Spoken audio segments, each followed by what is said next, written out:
Olá pessoal, sejam bem-vindos a mais um Espaço Heráclito. Meu nome é Flávio Ricardo Vassoler e o tema do programa de hoje traz para nós uma discussão, a partir de seu título, que parece extremamente paradoxal, para além do que poderia sugerir a sua contraditoriedade, que é o Holocausto como eficiência administrativa. Esse tema que já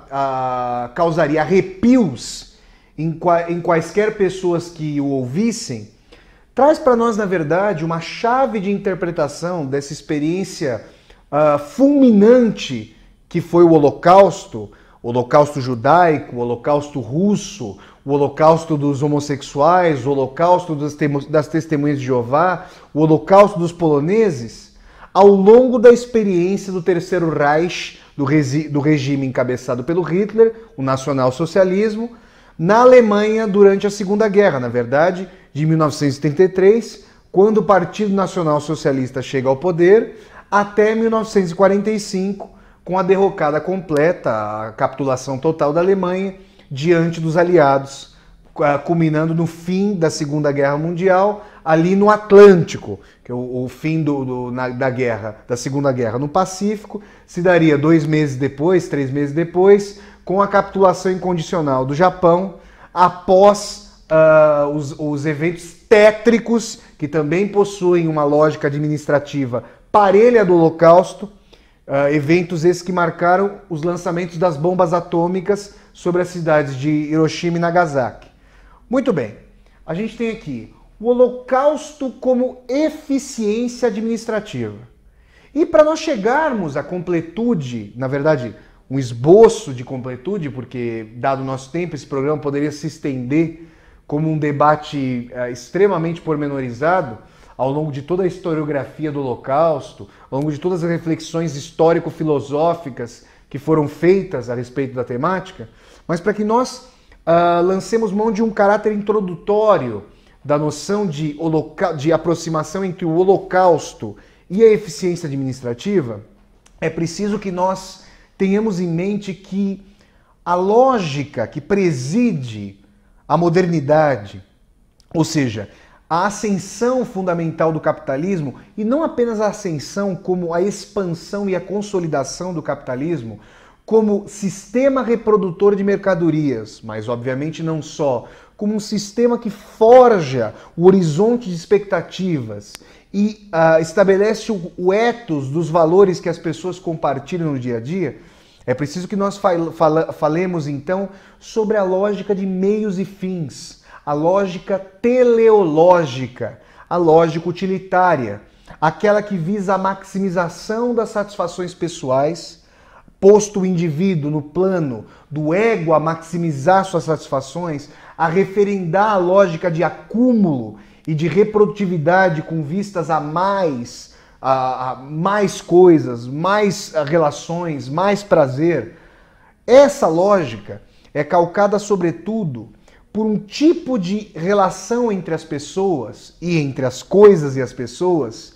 que diz respeito a uma tentativa de instrumentalizar todas e cada uma das nossas ações, de tal maneira que as ações possam ser aferidas, possam ser utilizadas com vistas ao alcance de um fim determinado.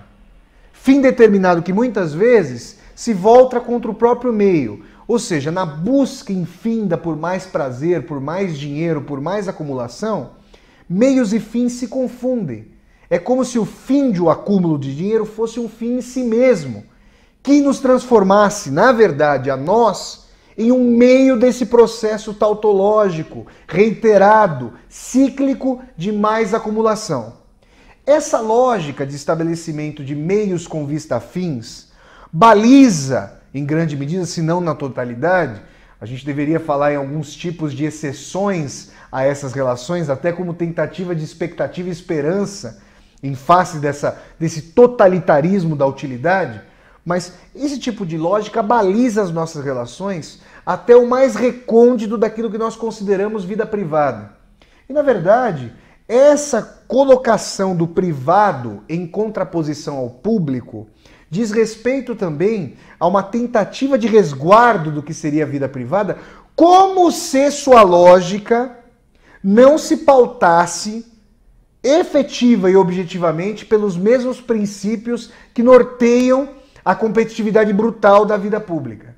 Alguém que tem o mínimo de experiência de vida e que tenha o mínimo de reflexibilidade sobre as relações vai perceber que há muita característica parelha entre a relação de um pai e de um filho e a relação de um chefe e de um empregado. Seja no sentido da subordinação, seja no sentido da tentativa de solapamento e competitividade. E isso pode ser estendido às mais diversas relações. E aí os telespectadores aqui do nosso Espaço Heráclito poderiam me perguntar e se perguntar, mas qual o sentido de se falar em lógica de meios com vista a fins, em lógica do cálculo utilitário, em lógica de maximização das satisfações pessoais, tendo em vista que se quer falar da barbárie do Holocausto? É isso que, na verdade, é em grande medida mistificado, obnubilado, obscurecido pelas análises corretas, ou, na verdade, pela falta de análise em relação ao Holocausto, no sentido de que se tende a atribuir o Holocausto a um grupo de acelerados, de malucos, de alucinados, que não teriam relação com o tipo de racionalidade que pauta a reprodução do sistema social. Como se o Holocausto fosse uma excrescência completa de todo o processo civilizatório da modernidade, de todo o processo de implementação e expansão do capitalismo. Na verdade, o que eu quero trazer aqui para vocês hoje é a noção de que o Holocausto é sim um grande produto da modernidade. É, ao lado de todas as obras positivas, construtivas, pontes, viadutos, aquedutos rasgando os rios e oceanos, transposição de populações inteiras de um continente para o outro, circunnavegação, conquista do espaço, mapeamento dos ares com estradas aeronáuticas, tudo isso faz parte do rol de conquistas e experiências que nós consideramos positivamente modernas. Mas não entender o Holocausto como um produto efetivo da modernidade, para além do etnocentrismo e do racismo secularmente estabelecidos e historicamente, infelizmente, reproduzidos, é não perceber que características que geraram o Holocausto não apenas não foram extirpadas, como eu diria que foram acirradas no dever de constituição do capitalismo de massas. E é esse o sentido do nosso debate hoje. Quando nós primeiros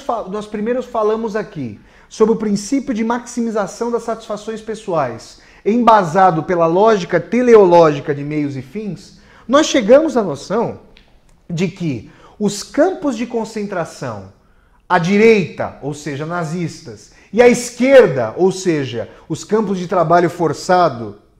dos soviéticos, eram pautados por um tipo de regime administrativo extremamente voltado para a maximização dos recursos, dada a economia de guerra, dada a escassez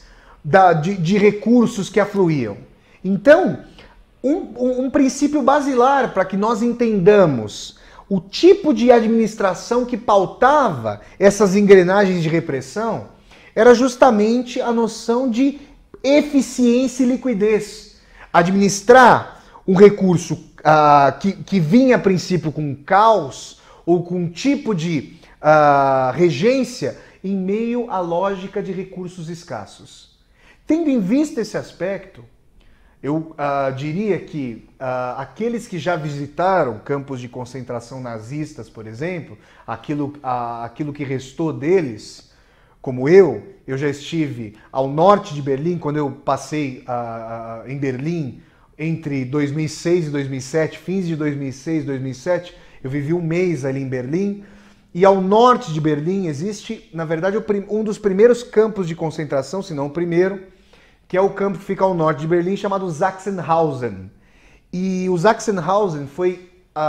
primordialmente composto como campo de prisioneiros políticos. Os prisioneiros políticos originais do regime nacional socialista eram os comunistas. Mas o campo depois foi se expandindo e se tornou um dos maiores campos de concentração nazistas ali na Europa.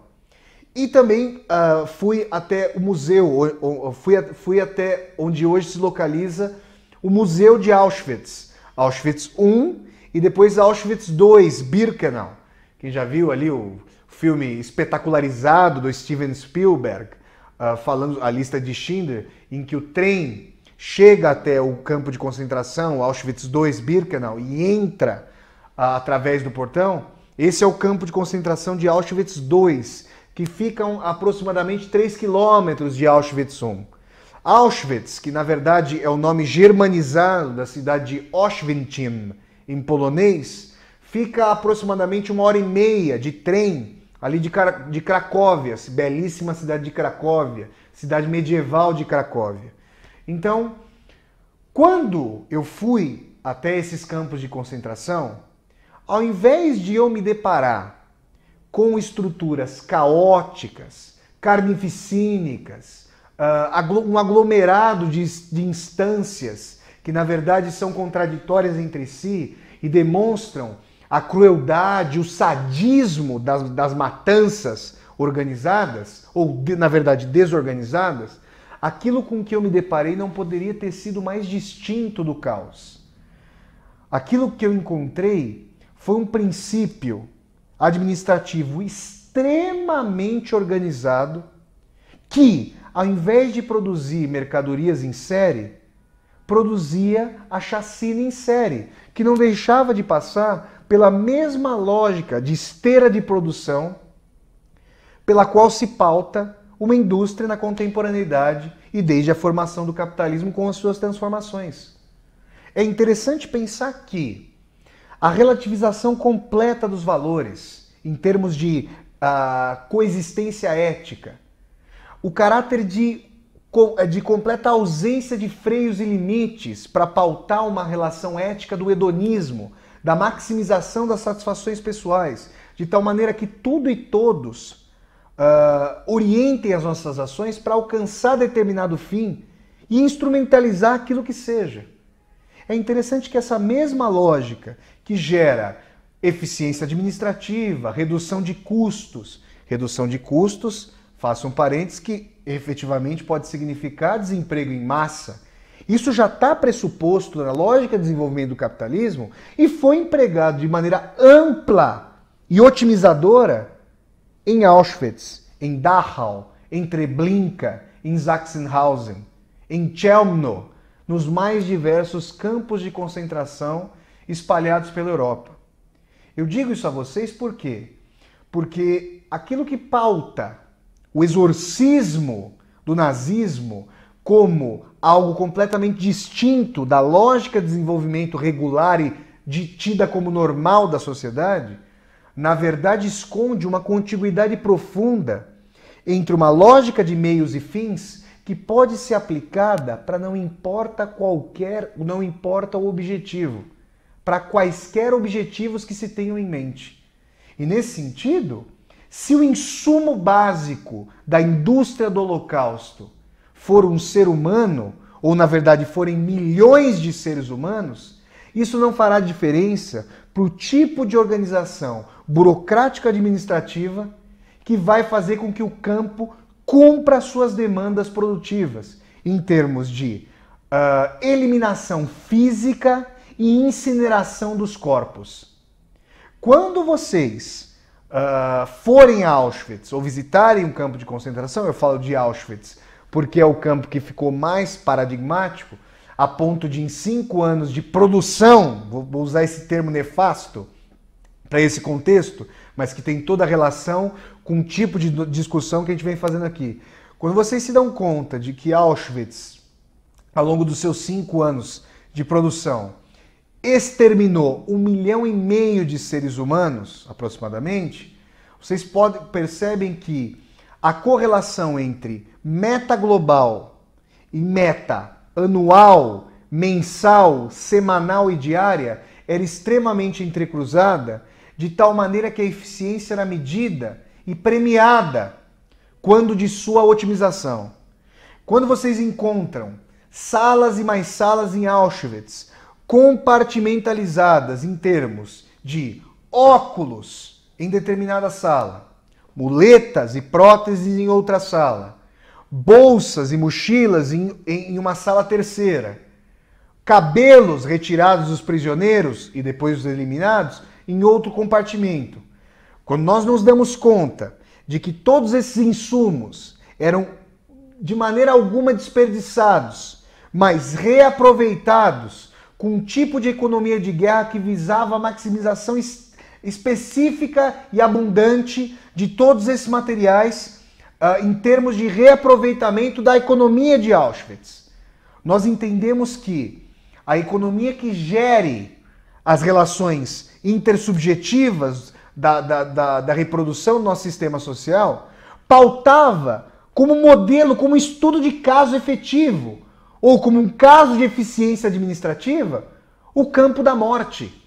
E eu perguntaria a vocês, esse tipo de lógica que faz com que a abundância da riqueza produzida socialmente, pelos países, pela humanidade como um todo, esse tipo de lógica de produção foi extirpado da história? Ou nós, na verdade, lidamos hoje com um tipo de capitalismo massificado e recrudescido que, na verdade, acirrou a lógica de meios e fins com vista à consecução dos seus objetivos? E diria mais, o tipo de lógica que pautou a construção do judeu ecumênico, do inimigo ecumênico, como aquele a ser extirpado, foi eliminada do contexto histórico da humanidade? É claro que, em termos sensacionalistas, inclusive, sobretudo, Auschwitz foi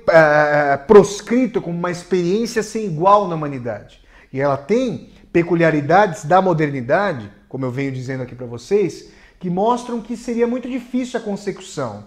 desse objetivo sem todo o poderio tecnológico, sem todo o poderio econômico, sem todas as descobertas científicas que pautaram a construção desse complexo de morticínio. De qualquer maneira, quando nós entrecruzamos a lógica administrativa da experiência do genocídio, da experiência do Holocausto, com a base histórico-científica que a possibilitou, nós percebemos que a experiência de Auschwitz talvez não seja reproduzida tal como se deu ali, mas inclusive o fato de a brutalidade não poder vir à tona da mesma maneira pode gerar inclusive uma reiteração com parâmetros ainda maiores.